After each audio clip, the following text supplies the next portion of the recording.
Aşıq sənəti təkcə Azərbaycan şifahi xalq ədəbiyyatının bir qolu deyil, o həm də mədəniyyətimizin formalaşmasına və inkişafına mühüm təsir göstərmiş bədii yaradıcılıq sahəsidir. Dildən dilə keçib əsrlər boyu yaşamış dastanlarımız aşıq sənəti sayəsində cilalanaraq xalqın dilinin zənginləşməsinə, nəsillərin qəhrəmanlıq yolunda tərbiyəsinə həlledici təsir göstərir. Aşıq gördüyünü çağırar deyib qullarımız. Ağbaba Şörəyin bölgəsinin görkəmli aşığı İskəndər Bəxtiyaroğlu Gülməmmədov da bu sənətə addım atdığı ilk dövrlərdə doğma yurdun füsunkar təbiətini, gözəlliklərini vəsf edən qoşma və gəraylılar yazır. Doğulduğu Ağbaba mahalının adını özünə təxəllüs etsən aşıq, zəmanəsinin hadisələri və xalq içərisində hörmət qazanmış insanları haqqında da şeirlər və dastanlar qoşaraq el arasında onlara daha böyük rəğbət qazandırıb. Adım İskəndərdir, yerim Ağbaba, tanıyır aşığı, burada hər qoba deyən sənətkar başqa bir qoşmasında İskəndər bu işi salar dillərə, yaylar hər yana, yetər ellərə deyirdi. Qərbi Azərbaycanın Amasya rayon icması Aşıq İskəndər Ağbabalının 100 illik yubileyini hazırlaşır. Aşığın 100 illik yubileyi münasibəti ilə onun həyat yolu və yaradıcılığı yenidən araşdırılır, əvvəllər nəşr olunmayan qoşma və gəraylıları toplanıb çapa hazırlanır. Yubileyə hazırlıqla bağlı Zəngəzur TV-nin də xüsusi layihəsi var. Həmin layihə ilə əlaqədar filologiya elmləri doktoru, tanınmış folklorşünas alim Avtandil Ağbabanı studiyamıza dəvət etmişik.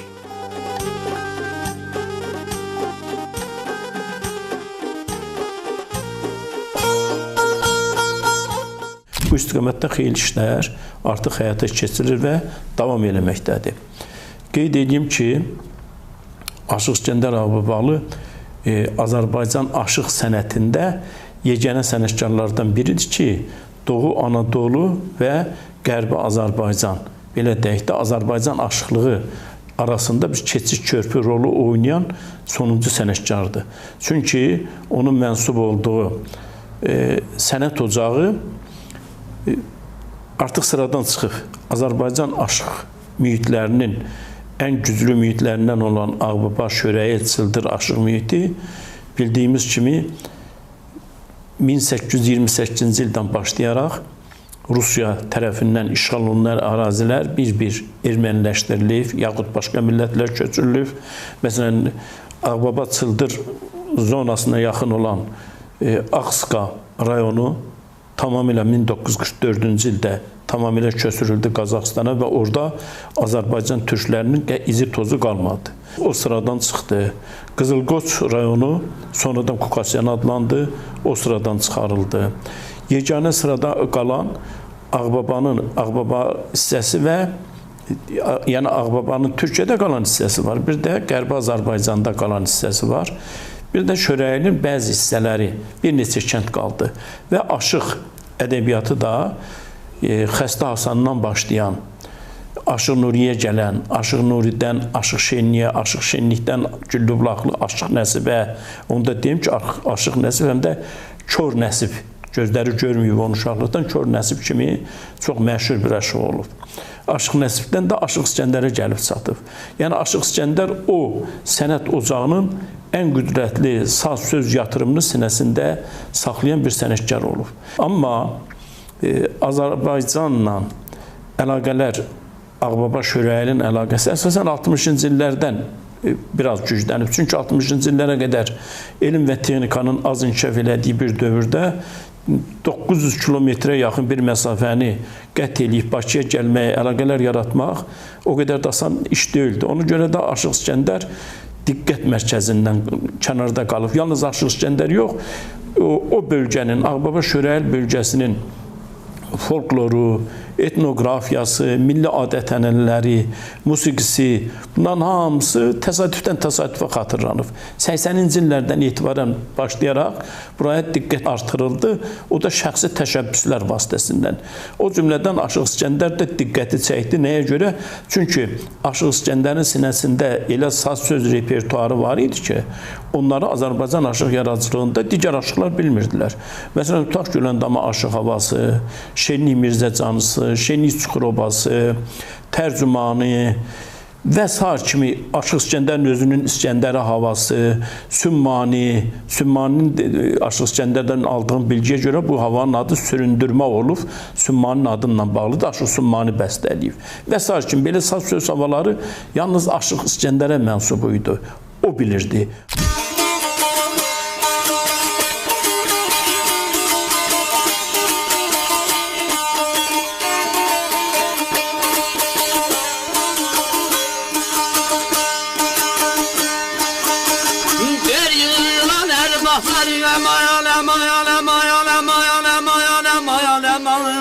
Gelen kayar taşlar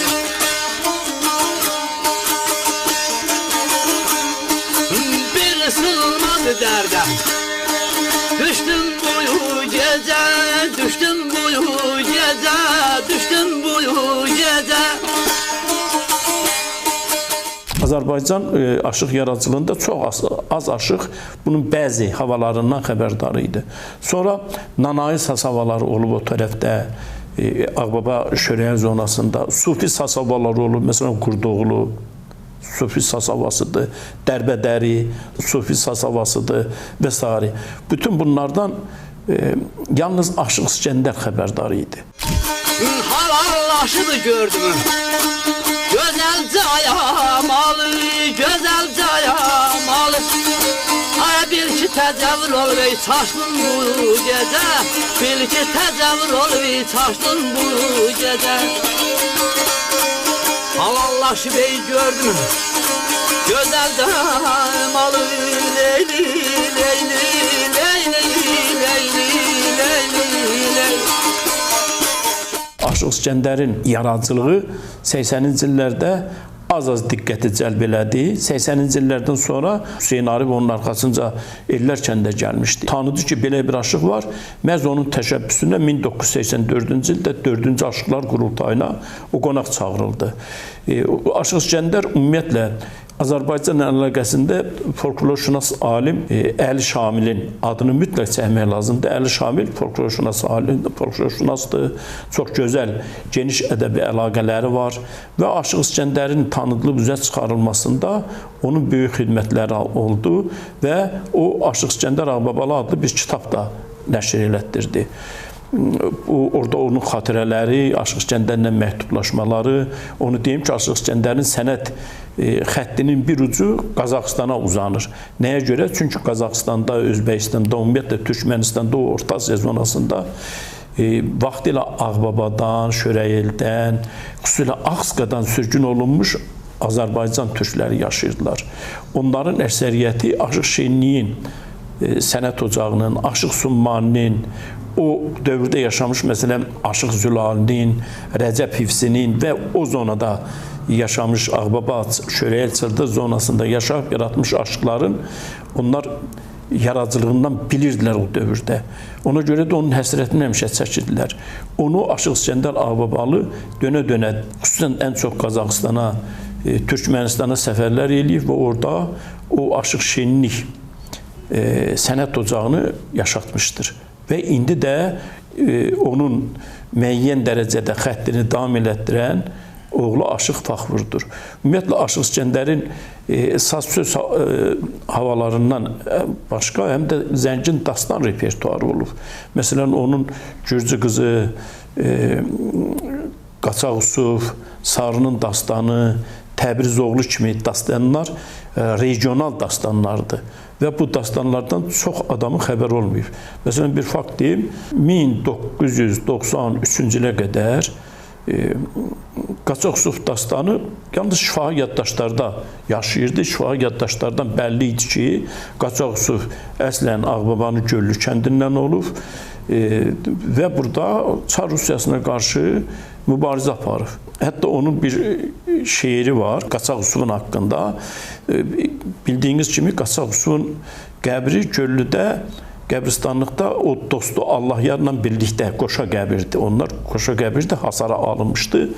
İndi yəqin ki, ermənilər onu da dağıdıblar. O cüt qəbirləri görəndə hərdən gözümdən yaş axar, nə yaman gələr. Ulu Ağbabaya, qədim dağlara, Yusif tək qəhrəman nə zaman gələr deyə o öz qoşmasında Yusif tək qəhrəman nə zaman gələr. Qaçaq-Yusif yalnız o zonada deyil. Türkiyədə, Anadolu'nun Doğu Anadolu hissəsində də məşhur idi. Orada o, hətta elmi ədəbiyyatlarda Dəli Yusif adından da gedir ki, Dəli Yusif dastanı yaradılıb, belə bir dastan.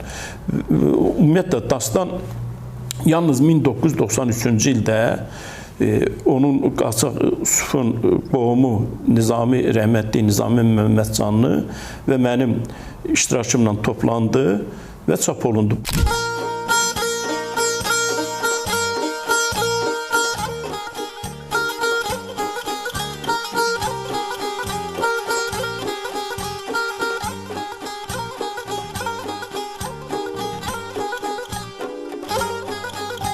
...1988-ci ildə bu deportasiya başlayanda ermənilər Amasya'dan da Azərbaycanlıları zorla çıxardırdılar.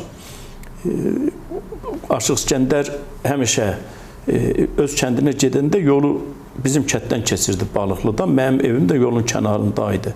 Özünün bir 3 təkərli motosikleti var idi. Onunla gələr gedərdi bəzən. Bir dəfə gedəndə mən onunla yenə bizim evin yanında söhbətləşdik. Çox vaxt keçəndə motosikleti dayandırardı, soruşardı, evə gələrdi, söhbətləşərdik. Dedim ki, ay İskəndər dayı, bəs bu el-oba köçür gedir, bəlkə səninlə bir görüş təşkil eləyək, məclis keçir desən. Dünya belə pis vaxtıdır. Dedi ki, çox yaxşı olar. Demək, 1988-ci ilin oktyabr ayının 4-də Balıqlı kəndinin klubunda Aşıq İskəndərlə bir görüş təşkil olundu. Onda cəmaət hələ yerində idi.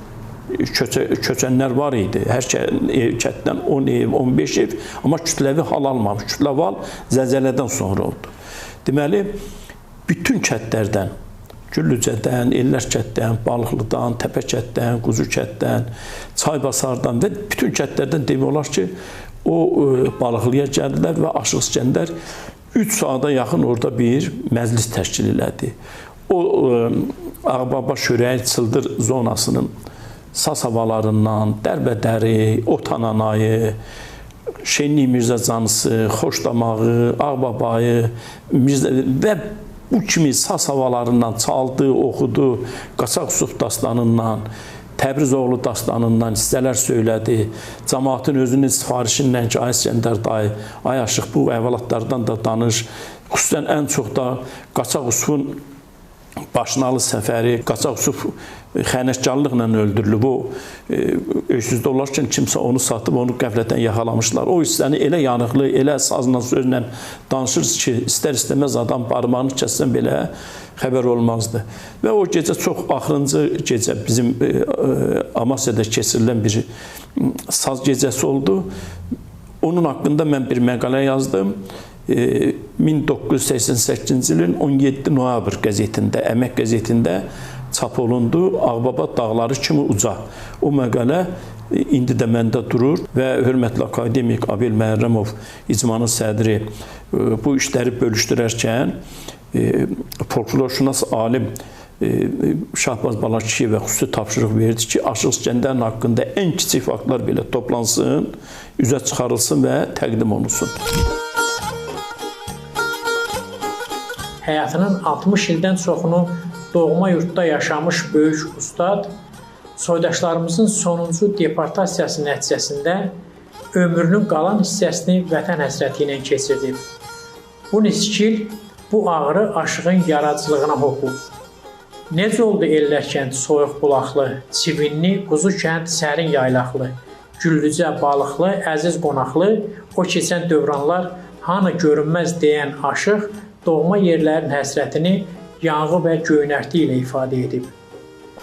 Ağbabadan Şəmşir rayonuna pənah gətirən görkəmli sənətkar 1992-ci ildə burada dünyasını dəyişib.